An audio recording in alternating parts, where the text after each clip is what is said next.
Hello, everyone, and welcome to the third installment of lectures from Southern Connecticut State University's History Department. My name is Marie McDaniel, and I'm a professor of Early America with special interest in material culture and public history. Early America generally means history related to the North American continent from approximately 13,000 BC to approximately 1877. I focus on the 17th and 18th centuries, that is, the 1600s and 1700s, what you may think of as the time from the settlement of Jamestown through the American Revolution. Material culture is the study of things, clothes, houses, trash pits, and especially furniture, and that's for me, I love furniture. And public history is the content and people who are historians outside academia, like in museums, who often rely on material culture to interest and educate the general population about historical things. One intersection of all these interests is statues and monuments. So today I want to talk to you about statues and monuments in America. I'm sure many of you have seen the arguments both for and against the removal of statues, both America and abroad. And I want to give you a little bit of a historian's perspective on these events, since one of the most common complaints with the removal of any statue is to take down a statue is to erase history. And you can see this meme that I found online, which I love because there are many, many problems with it. Here we have a statement, taking down statues and trying to erase history doesn't solve anything. Like Winston Churchill said, those who fail to learn from history are condemned to repeat it. There are many problems with both this image and the text. One, taking down statues does not erase history. The people taking down statues are not trying to erase history. The quote is not from Winston Churchill. He was in turn quoting, not quite accurately, George Santayana. And the image is about putting a statue up, not taking it down, which should be probably noted from the bubble wrap.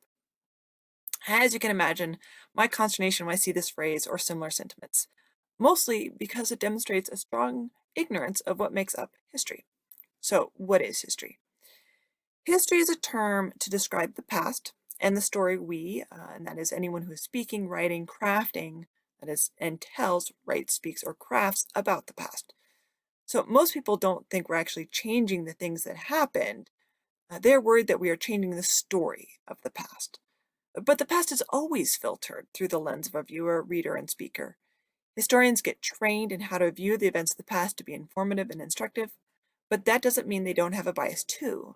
They do, we do. So why is this relevant? Well, statues, monuments, and memorials are one attempt to tell a history, just like a book. They have an author, they have arguments, and those authors and arguments reflect the time and place of their creation. That is, they all have historical context. And once we can understand the historical context, we can better appreciate why the statue, monument, or memorial was there in the first place. Then we can decide if we want to perpetuate the original author's argument by keeping it around, or update it to modern context by removing it, or putting another sign on it, or something else entirely.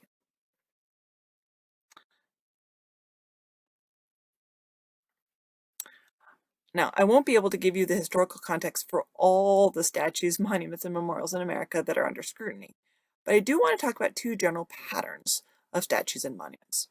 When statues are put up as political and cultural statements, such as the Statue of Liberty, and when statues are put up to honor great men. And here we have a statue of George Washington. Now, I should say there are other reasons for statues to go up as memorials of a specific event, like the statue of Iwo Jima, as art, and then we have Rodin's The Thinker as a way of remembering wealthy alumni, like the one of Jim Henson, and as a personal remembrance, like the statue in a cemetery. Now, I won't be talking about those latter for today. If that's something you're interested, let me know, and I'm happy to talk more about those kind of statues. So let's start with statues that have political and cultural statements. Statues and memorials and monuments are often a reflection of a certain cultural sentiment at a specific time. They are an attempt to codify a certain perspective on the past as more set in stone, literally. Statues also cost money and resources, and they are not generally put up without reason. Think of it kind of like a law. Both are established or enacted in response to something going on, to sustain a power imbalance. So for every statue, it makes sense to ask when and why it was put up. Now, the Southern Poverty Law Center put out a graph in April 2016, and that's the one I have up here, showing when and where Confederate statues were put up in America. And I should note that if you haven't checked out the Southern Poverty Law Center, you should, especially if you're planning on becoming or are a secondary school teacher. They have a magazine called Teaching Tolerance that is an absolutely wonderful resource. The graph here clearly indicates when statues went up, and the map shows where. Let's take a look. What you should notice is that there are these peaks that start in the 1890s and then really take off around 1910 and taper off around 1945, and then peak again from 1954 to 1968. What you're looking at in the 1890s is a response by white Americans to the Progressive Era and the rise of immigrants in the United States. In 1892, Ellis Island opens up as the main entry into the United States. In 1893, there's a major depression in the United States lasting 4 years. In 1894, Shiloh National Military Park is opened up in Shiloh, Tennessee, that commemorates the Battle of Shiloh in 1862. In 1896, Plessy versus Ferguson is passed down by the Supreme Court, supporting separate but equal in terms of racial division. And in 1898, the United States goes to war against Spain in the Philippines and annexes Hawaii. So what you're hearing about and what you're seeing is an American culture that sees an increase in immigration, economic downturns, and looks to blame non-whites for these problems, while also celebrating American expansion and imperialism. And this pattern continues.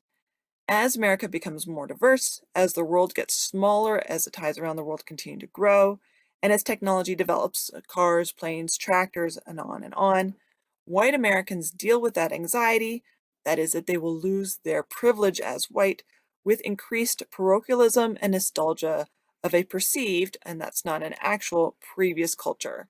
And this pattern continues throughout the 1900s. And this overlaps with the 50th anniversary of the Civil War from 1910 to 1915. The 50th anniversary of the Civil War is often a time of reflection and to reconsider the meaning of that war.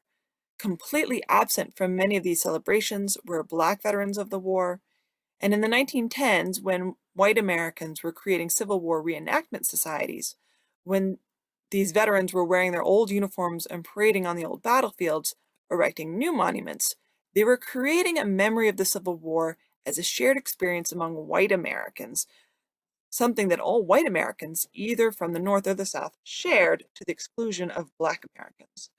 And in that regard, Southerners' elevation of Confederate generals does not seem so strange, because in that recreation of the Civil War and that retelling of what the Civil War meant, it was not the Union that won. It was white men and women, and it wasn't the Confederate that lost. It was Black men and women. And this ties in with another important point about statues and monuments. If you asked most Americans in the 1910s if the monuments to Robert E. Lee were about white supremacy, they would probably be confused. If you asked a Hindu about the symbol now known as a swastika before the 20th century, they would not tell you about hatred of non-whites. If I wear a Red Sox hat, it doesn't matter if I only wear it because it reminds me of my dad. To everyone else, it's a statement that I'm a member of a Red Sox nation. So it doesn't matter if you think the Confederate flag is a symbol of heritage, although I have no idea what that actually means. If most people see it as a symbol of white supremacy, then that's what it is. But white Americans didn't put up statues of flags, though they put up flags too. They put up statues of men, white men. Americans literally put white men on pedestals, and it is so much harder to take them down, both literally and metaphorically. Why did we put white men on pedestals? Well, it gets the idea that the past happened because great men, and that's in quotes, great men, made them happen. This is called the great man theory of history and leadership, and it's just not how we understand history or leadership anymore. Instead, history, or the story we tell about our past, is more defined by many factors, of which individuals play a role in collaboration with many other factors. But the idea that great white men make the world go round has been with us so long, it's hard to let go, and it makes such a nice story. We like to point to heroes, and these heroes become symbols. They are politicized, and become very different from the men they actually are or were. Because, of course, people are people, and all of them have faults. In fact, the men themselves cease to be important. They have been transformed by the statues into symbols. And as we just learned, symbols can change in meaning. Christopher Columbus, for instance, was once a symbol of the discovery of America. That is, discovery in quotes. Then he became a symbol of the pride of the Italian American community. And now he is a symbol of brutality towards Native Americans. Woodrow Wilson was once a symbol of intelligence and international diplomacy. Now he's a symbol of racial prejudice. And the symbol of both of these men will probably change again in time. They are not our saviors. They are just stones on pedestals. But taking down the statue is a statement against the political and cultural idea represented by the statue.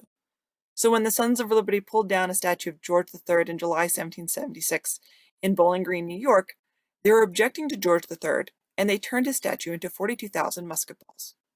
Note that taking down the statue had no effect on our ability to remember who won the American Revolution. It does reflect that there was a regime change, and it is common in regime changes. In ancient Rome, when a new Caesar was appointed, a previous Caesar it deemed unpopular, that Caesar had all his predecessor statues removed.